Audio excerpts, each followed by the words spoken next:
Welcome to the Criminal Imagination. This series, Crime and Civilization, begins with a simple question. What if the true purpose of law is not justice but control? Across centuries, crime fiction has recorded the political fears of its age, from cursed kings and cunning thieves to corrupt judges and silent witnesses. Each episode investigates how power operates through a narrative, what it hides, who it condemns, and what happens when the system turns inward and begins to devour itself. Every novel we examine acts as a case file, revealing how law, morality, punishment, and power are never neutral but deeply embedded in political machinery of empire, surveillance, class, and respectability. Today's episode takes us into the heart of the Victorian domestic sphere, where betrayal is legal but passion is criminal. Our focus: East Lynne by Mrs. Henry Wood, a sensation novel from 1861 that captivated readers with its melodrama and scandal, but beneath the emotional surface offers a searing indictment of how the modern legal state weaponizes gender, morality, and class. We will explore how adultery becomes a political act, how female identity is reduced to performative virtue, and how the institution of marriage operates as a legal trap, not just a moral one. This is the story of Lady Isabel Vane and the crime of wanting to live. In East Lynne, the central figure is Lady Isabel Vane, a beautiful aristocratic woman who loses everything: her wealth, her status, her children, and ultimately her name, because of one fatal decision: to leave her husband and elope with another man. This is framed by the novel as an act of adultery, but the deeper crime, as the text itself shows us, is not sexual betrayal, it's social disobedience. Lady Isabel's true sin is stepping outside the role of Victorian womanhood, and that role is tightly prescribed. The ideal woman must be angelic, passive, self-sacrificing, modest, and most crucially, respectable. Her respectability is not measured by her talents or intelligence or even faith, but by her adherence to rule designed to uphold the moral authority of the patriarchal family and by extension the moral legitimacy of the state.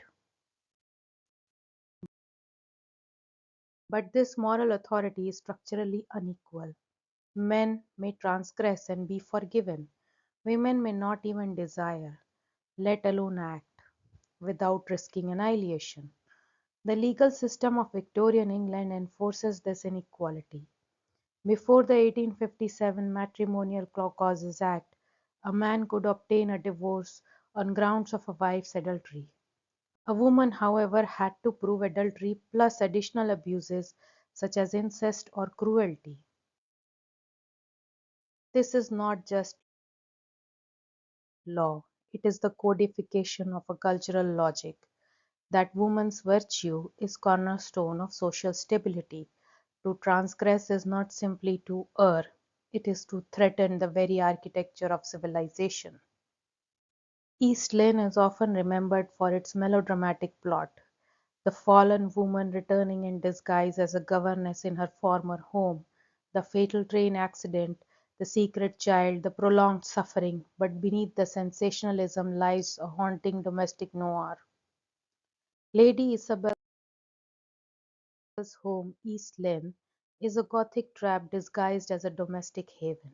It is here she first becomes entrapped by a marriage to Archibald Carlyle, a respectable middle class lawyer. She marries him not for love but for security, after being cast out of aristocratic privilege when her father dies bankrupt. This is crucial. Her marriage is not a romantic union, it is an economic transaction, a class compromise. Carlyle, for all his integrity, becomes her jailer, and when Isabel suspects him of infidelity with Barbara Hare, a rival who embodies perfect Victorian virtue, Her emotional crisis is not just personal, but existential. The novel thus stages a haunting contradiction. The home is supposed to be a refuge for women, but it becomes a site of surveillance, punishment, and social death. The home enforces morality not just through law but through guilt, shame, and public scrutiny. It is in this claustrophobic context that Isabel flees with the debonair but dishonorable Francis Levison, a choice that will destroy her. But even in her ruin, Wood denies her full agency. Levison is revealed to be a villain, seducer, and Isabel is allowed only partial blame. The narrative offers her both condemnation and sympathy. She is punished, but she is not wholly guilty. This ambiguity reveals a deeper instability in Victorian respectability. It depends on performing virtue, not living ethically. The mere appearance of impropriety is enough to collapse a woman's world. East Lynne dramatizes not just the fall of a woman, but the machinery of moral surveillance that polices her every move. While Isabel is physically absent for larger parts of the novel, she is omnipresent in the minds of others. Gossip, judgment, rumor, these form a shadow court more brutal than any legal tribunal. Victorian England may not have had a formal surveillance state in the modern sense, but it cultivated what we might call a respectability panopticon, a society in which everyone polices everyone else's virtue, particularly that of women. The domestic novel becomes a terrain on which these judgments are rehearsed. Barbara Hare is the novel's ideal woman, chaste, loyal, self-effacing, but her virtue functions in direct contrast to Isabel's fall. It is not intrinsic, but comparative. Her status as good is dependent on Isabel's disgrace. This is political. The binary of the pure woman and the fallen woman is not natural. It is a cultural construct designed to sustain patriarchal power. The more women fear the fall, the more they internalize control. And when Isabel returns disguised as Madame Wine, a governess in her own former home, the text stages a surreal inversion. She is near her children, serving her replacement, enduring shame but invisibility. This invisibility is both punishment and proof of continued usefulness. She can nurture but never claim, love without rights, presence without identity, care without respect. This is the post-adulterous woman in Victorian ideology, allowed to suffer, never to redeem. Why did East Lynne resonate so deeply in its time? It sold in extraordinary numbers and was serialized across the empire. Its sensationalism, emotional access, and the tragic irony were gripping, but its real power lay in the reflection of a deeper social anxiety.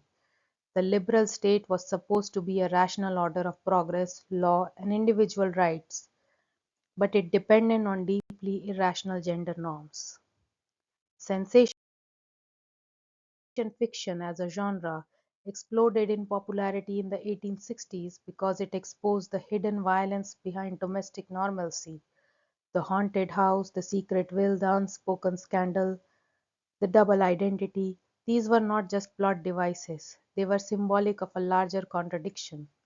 Victorian society was founded on values it could not uphold without repression. In East Lynne, the crime is not murder or theft or treason. The crime is adultery. And not just the act, but the possibility that a woman might choose desire over duty, love over law, freedom over role. This is where East Lynne becomes more than a melodrama. It becomes a case study in the politics of female respectability under liberal modernity. The law gave men property and rights, but it gives women only status as long as they conform, and when they do not, they disappear. Lady Isabel's arc is not one of redemption, but attrition. After leaving her husband, she is abandoned by Levison, left destitute and badly injured in a train accident that leaves her disfigured. This is not just narrative punishment, it is symbolic reconfiguration. Her outer beauty, which once gave her a value, is erased. She is reduced to the functional role of governess, useful but voiceless. Mrs. Henry Wood uses the disfigurement to explore the impossibility of return. Isabel can be physically present but never socially restored. The Victorian world has no category for the repentant woman. There is no legal mechanism for social forgiveness. She may be forgiven privately but never publicly. She may be allowed to die but not to live again. Even in her final moments, the daughter recognizes her only at the moment of death. The tragedy is not just personal, it is institutional. The moral code of the time allows no flexibility. Justice is not restorative, but it is final. This is the paradox of the Victorian criminal imagination. It is fascinated with forgiveness, but structurally incapable of it. And let's not forget the role of class in East Lynne. Isabel falls because she marries beneath her. She is a lady, Carlyle is a lawyer. The cross-class marriage sets the stage for her crisis. She gives up aristocratic pride for middle-class security but finds no emotional fulfillment.